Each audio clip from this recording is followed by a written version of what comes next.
Hey, this is Nikki with George Morales Dove Springs Recreation Center. Today we're going to show you how to make these really cool tassel flower crowns. They're actually really fun to make. I'm excited about this one. This project idea came from brendid.com. So if you need the directions to make it easier, that's where we got it, brendid.com. The stuff that you're going to need for this project is any type of yarn. This one is kind of cool because it's just a rainbow color all in one. You're going to need pipe cleaners. These were cut in half, so you probably need about 8 or 9 of them cut in half. You're going to need scissors.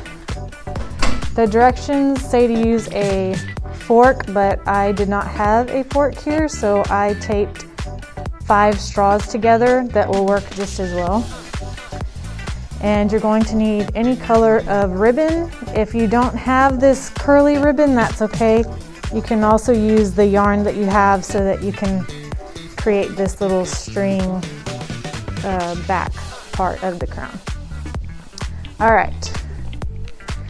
So first I'm going to show you how to make one of these little flower balls. You're going to end up needing to make probably about 16 of these individually. So first you take your pipe cleaner and lay it near your straws or your fork, the prongs of the fork. All right. I end up having to hold mine in my hand. You want to make sure that you have about 2 inches of space,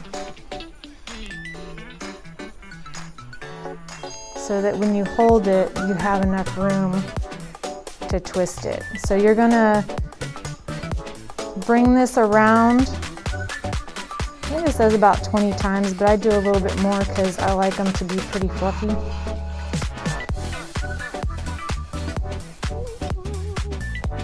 Once it starts to grab the yarn, it's a lot easier to hold in your hand.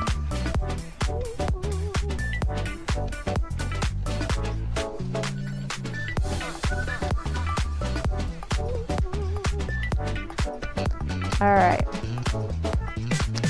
so then what you do is you snip your end piece off while still holding it,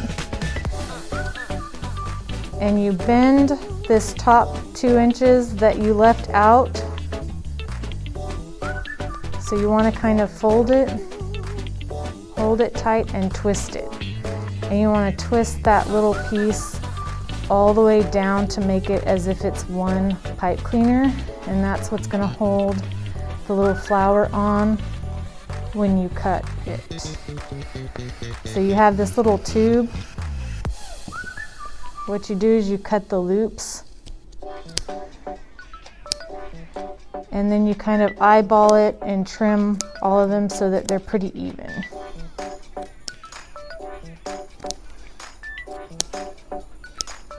All right, now if you have a fork, what you do is you lay this flat, and you would take your fork and try to fray the edges of your little flower a little bit so that it gets that fluffier look to it. All right. So then, after you get several of these done, you lay them kind of on top of each other, but allow a little bit of space. You're going to crisscross it a little bit, and then you twist the longer stem around the shorter one real tight, and that gives you your start to your little flowers. I'll show you again with another one. You kind of crisscross it, but allow a little space for the puffy part of the flowers, and then you twist them to make it into one stem. All right, and you keep doing that all the way around to match the size of your head.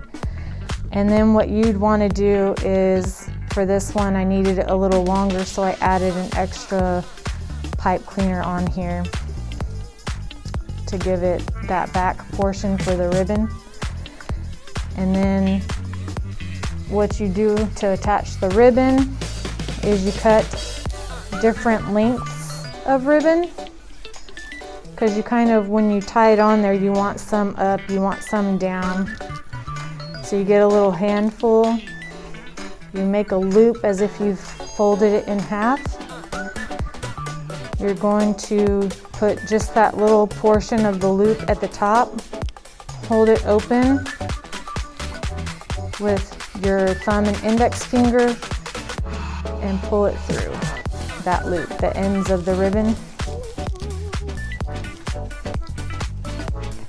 And then just tighten it up. And that gives you your nice little finished trail at the back of your crown. Makes it a little bit more fun. And that's it. Tassel crown.